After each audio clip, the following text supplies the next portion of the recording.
Welcome back to my freezing cold workshop.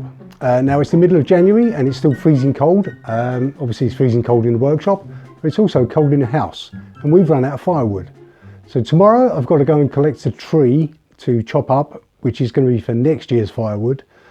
So I've had to drag out my chainsaw to go and do that tomorrow. So I thought while I'm doing it, let's have a look at this. Okay, so the chainsaw I've got, which I bought last year, is a Mountfield MC3720 petrol chainsaw. Okay, this is about £139.99 from Screwfix and it's still a current model, so you can still go out and buy it today. I bought this last year. I have been using it. It replaced an old McCulloch chainsaw I had, which failed to start. It was becoming very bad to start. So what I'm going to do is quickly take this out of the box and show you what you get for your money. Okay, so this is how it comes. It's a blow moulded case with obviously a piece of cardboard over the top. Let's get it out.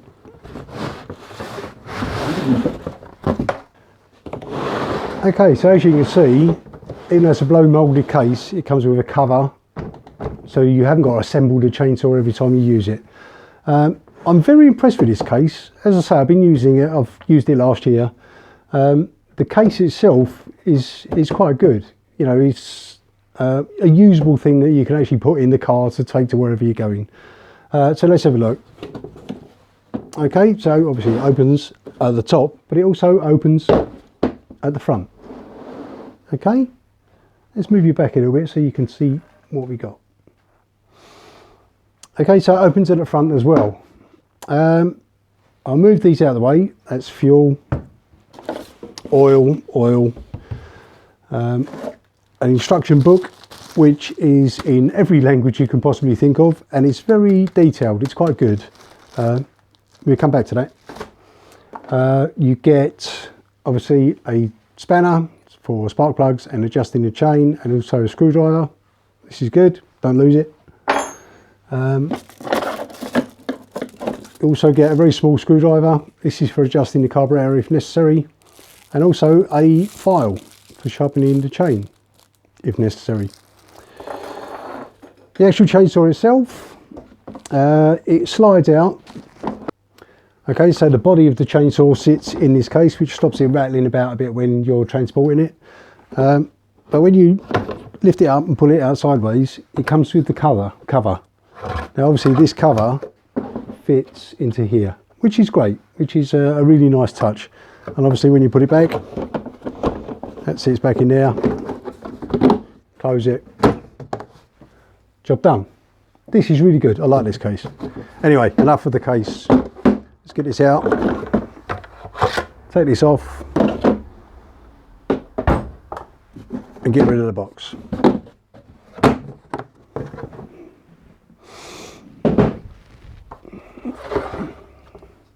Right, the chainsaw itself, it's quite light actually compared to my old unit. I'll find out how much it weighs in a second. It's got the usual features. You've got your brake here, a chain which is an Oregon chain, Oregon bar. Round this side here we have the usual controls of choke, primer, fuel primer here. On the side here you have your adjustments, or your retaining bolts, nuts even, for the bar. The adjuster is around the front here, this little tiny screw in here, which we'll get to in a minute. On this side you've got your fuel and your chain oil. Okay, and obviously that's your starting pull lever. Okay, on off switches here. Okay, so that's a basic quick look at the controls. Obviously your throttle is usual place for a throttle on a chainsaw. Okay, you have to push the top down and pull the throttle. Right, so let's have a quick look and see what it's made of.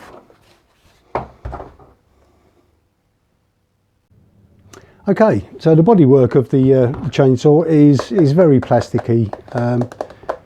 It's not a professional machine. This is for someone of my level that needs to occasionally go and chop down a tree or chop up some firewood if it's in tree form. So it's not the best. I mean, there's no comfort about this. It's a little bit flexible. It looks like it could eventually get a little bit brittle, but it looks like it's going to be quite functional. The actual handle itself is a relatively hard plastic, but you should be wearing gloves anyway when you're using one, so that's fairly comfortable. It looks like it's got some damping on here. There's a spring so the handle can move, so if you're using it for any period of time, there's some sort of damping there to avoid fatigue. Okay, so let's have a look at the chain adjustment. Now, on some machines, like my old machine, it had a quick adjuster on the side, so you didn't even have to do anything to adjust it. On this one, you have to undo both of these locking nuts and then adjust it using the screw on the front. Okay, so at the moment, put my gloves on because I wasn't going to cut myself. Okay, at the moment the chain is okay. Yeah, it's not too bad, but to adjust it, you would literally loosen off. Let's get you in a better position so you can see. Loosen off both of these nuts, not too far because you don't want the bar wobbling about. Okay, just loosen them off a little bit. Then round the front here, this screw here, I hope you can see that screw there, you adjust it. Obviously if you wind it in, it's going to become tighter, and if you wind it out, it'll become looser. So in, it's tighter. Okay, and then once you're satisfied that it's at the right tension, just lock off your two lock nuts.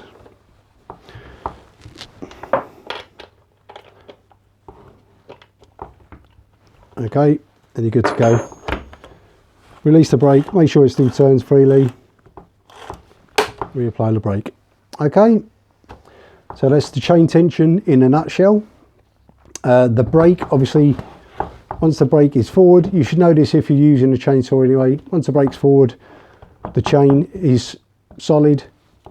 As soon as you pull the brake off, then the chain will turn. Okay, so let's have a look at the actual clutch mechanism in here. Now that's easy to get to, but the first thing you have to do is release the brake so your chain turns, otherwise you can't get this cover off. All you do is release both of these nuts, the same two you use for loosening the bar.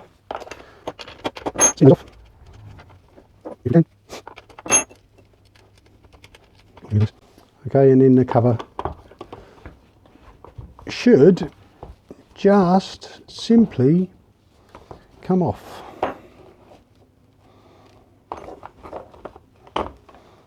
Okay, now I've cleaned this out already because I've given it a quick service. Now obviously here you have your drive gear with your clutch, and here you have your brake band, so when you pull and release this lever, this bit actually holds around the front of this.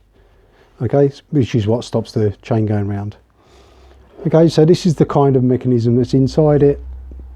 There's not much servicing to do here.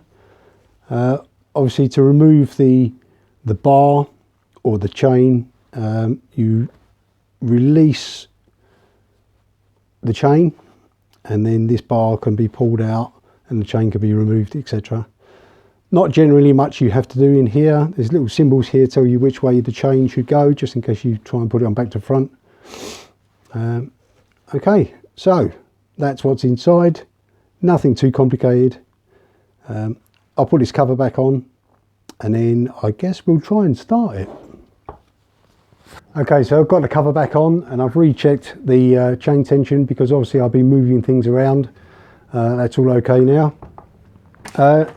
In the instruction booklet, this one here, it's quite comprehensive, but it's in every language in the world. You get a cold quick start guide and a warm quick start guide. Don't lose this, it's quite good and simple to follow. The hardest part is actually finding whatever language you need. Obviously in this case, English is in here somewhere. Here we go, halfway down. Okay, so it sets out the basic procedure for starting the chainsaw. Fueling, to fuel it and to chain oil it. Obviously here, as I mentioned before, you've got your fuel here. Now in the instruction book, it shows you the correct ratios of fuel. Okay, obviously you have to use the right fuel.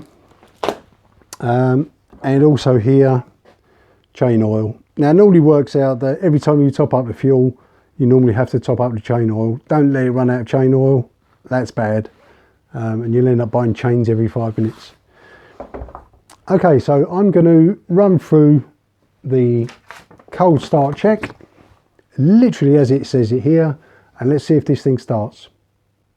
Okay, I just went through this, but my camera didn't record.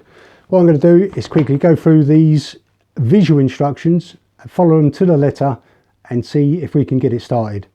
First of all, apply the brake. Okay, so make sure the brake is pushed forwards. Good. Next one, turn the ignition on. Ignition here, on. Next one, pull the choke out. Choke out. Then push the fuel primer 6 times. Okay, when you push the fuel primer, 1, 2, 3, 4, 5, 6, you can see fuel in the float bowl. If you can't, something wrong. Okay, then pull the start cord 4 times. Now when I'm trying to pull the handle, what I do is at the back here, there's a little platform. Yeah, put that on the floor and put your foot on it. Don't stand over it like this. Okay, because if you can see, there's a sharp cutty thing, and here's you. Okay, you don't want to be there, you want to be to the side. Okay, so got to pull that 4 times.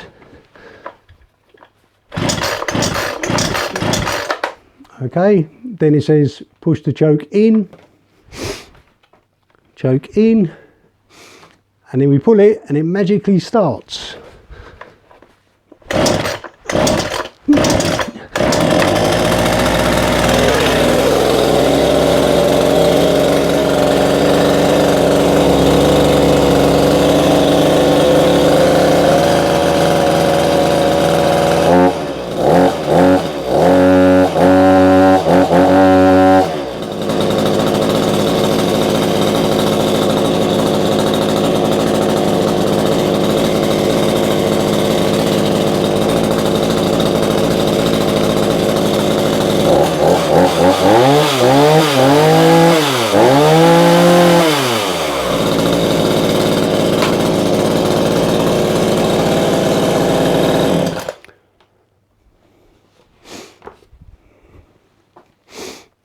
Now my garage is full of smoke. Let's open the door. So got it started, got it running. So tomorrow I can go and chop some trees. I've just had a quick look on Screwfix's website. I have the technical specification. Okay, the engine is a 37.2cc petrol engine, 2-stroke. The bar is a 40cm bar, which is 16 inches bar. It's quite a nice size actually. It's lighter than my old unit. It actually weighs, let's see how much it weighs, because I just happen to have a set of weighing scales here. Let's put them on. Okay, and this says 5.7 kilos. Okay, so it's not too heavy. You could use it for quite a while without suffering from fatigue. One thing I must say about this is not as powerful as my old McCulloch unit, but so far it's been a good unit. Obviously I've used it for a year, not every day, so I've yet to find out if it's going to last very long. Okay, so that's it. Just a word of advice: don't start it in your workshop because it gets very smoky very quickly. Always do it outside. Always be very careful when you're using a chainsaw or any saw, but particularly chainsaws, because they can be very, very dangerous. Don't use one unless you know what you're doing. So that's it for this little review. So we've been reviewing the Mountfield MC3720 petrol chainsaw. 140 quid from Screwfix. It's not a professional machine, but it will really do what you want it to. Okay, so stay safe and I'll see you for the next video. Bye.